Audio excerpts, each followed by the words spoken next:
Bom dia, boa tarde, boa noite, meus queridos. Tudo bem com vocês?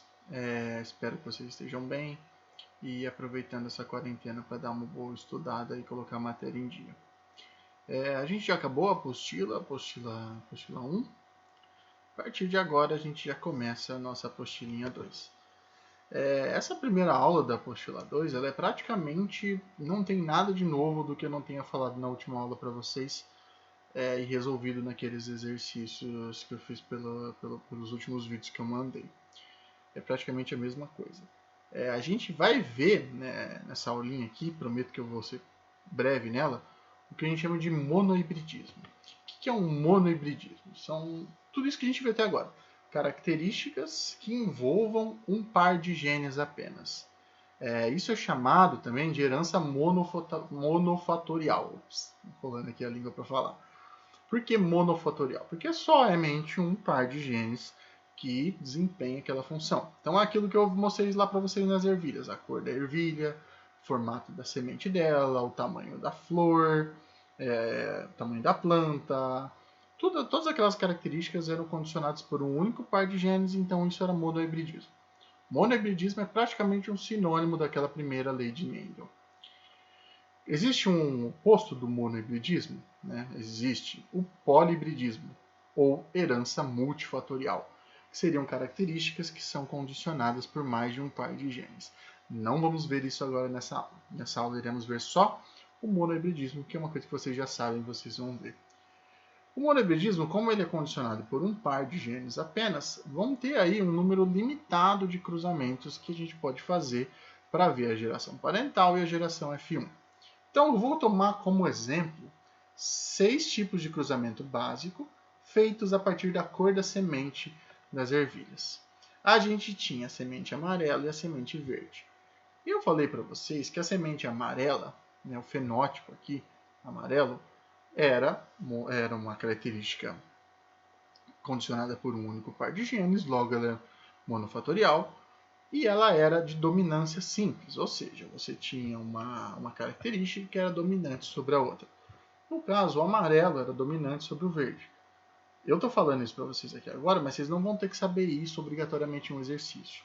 Ou o cara vai falar no enunciado do exercício, ou ele vai pedir para você descobrir e vai te dar, provavelmente, as ferramentas mais fáceis para você chegar na conclusão disso. Então, se o fenótipo amarelo é dominante sobre o fenótipo verde, significa que em dose dupla ele vai se expressar e em dose única também. Então, se você tem os dois alelos, a semente é amarela. Se você tiver um alelo só, ela vai ser amarela.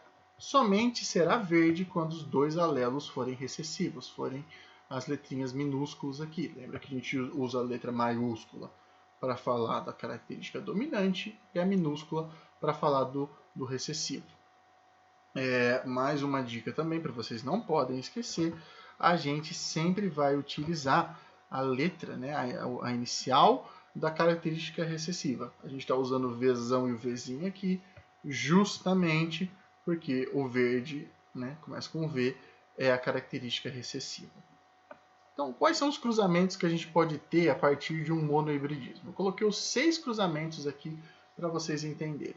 Se nós cruzarmos indivíduos homozigotos dominantes, ou seja, Vzão com Vzão, fazendo o quadrinho de Punnett aqui, que eu já expliquei para vocês, teremos 100% indivíduos Vzão amarelos. Se cruzarmos no segundo cruzamento indivíduos homozigotos também, só que ambos verdes, teremos indivíduos 100% verdes na F1, certo? Até aqui tudo bem. Se cruzarmos indivíduos homozigotos, mas um dominante e um recessivo, ou seja, um organismo amarelo e um verde, ambos homozigotos, vamos ter aí, pela distribuição aqui, né, o Vzão, Vzinho, teremos 100% de indivíduos amarelos heterozigotos. Todos eles terão fenótipo amarelo, porém carregarão um alelozinho aqui, que é o alelo recessivo responsável pela cor verde.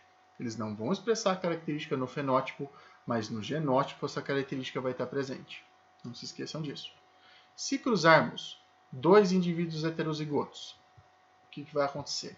Se eu falar que esses 2 indivíduos são heterozigotos, então eles obrigatoriamente vão ser amarelos, já que se eles vão ter um gene de cada um e o amarelo é dominante sobre o verde, eles vão ser obrigatoriamente amarelos, porque o outro vai ser o gene recessivo. Se eu cruzá-los, eu vou ter um total de 75% amarelo, tá? Sendo 2/3 heterozigotos e 1/3 homozigoto. Vocês podem ver aqui a proporção. E 25% serão vizinho, serão os verdes recessivos. Se eu cruzar um organismo amarelo heterozigoto e um verde, eu vou ter uma proporção aí de 50% amarelos heterozigotos e 50% verdes homozigotos. O verde vai ser sempre homozigoto, justamente porque é uma característica que não possui dominância. Se eu cruzar ambos amarelos, só que um desses amarelos é homozigoto e o outro é heterozigoto, eu vou ter aí uma proporção de 100% de amarelos, né, na fenotípica, mas genotipicamente serão 50% vezão, homozigotos dominantes, e 50% heterozigotos. Então são os 6 cruzamentos básicos que nós podemos ter a partir de uma característica monofatorial. Lembrando que a maioria das características dos seres vivos não são assim.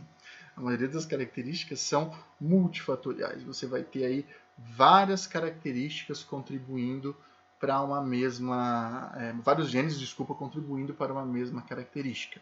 Isso vale para a cor da pele, cor do olho, o tamanho corporal, algumas outras estruturas que a gente vai ver quando a gente estiver falando um pouquinho de herança multifatorial, mais para frente, tá? Por enquanto, estamos ainda engatinhando na genética mendeliana, estamos vendo primeiro os cruzamentos mais básicos. Depois de vocês assistirem aqui a aula, acredito que ela é praticamente um resumão de tudo aquilo que a gente falou, vocês já conseguem resolver os exercícios da apostila. Por enquanto, ainda a gente está começando, então ainda é mais simples, mas o negócio vai ficar muito complicado ainda. A gente vai acrescentar muito mais coisa, muito mais tipo de cruzamento e algumas outras características ainda que vão ter umas peculiaridades mais chatinhas de entender. Principalmente quando a gente tem ausência de dominância, dominância incompleta, codominância, que são ainda características monogênicas, tá? Algumas, né, pelo menos. Então vai ser um pouquinho mais complicadinho. Mas acredito que a gente não vai ter muita dificuldade para passar, porque eu vou tentar fazer isso ser o mais mastigadinho possível. Então, a partir desse cruzamento básico das heranças monofatoriais, acredito que vocês já consigam se virar aí para fazer os exercícios. Qualquer dúvida, eu estou aqui. Não se esqueçam disso, estarei sempre à disposição dos senhores. Tá certo? Muito obrigado por assistirem e valeu!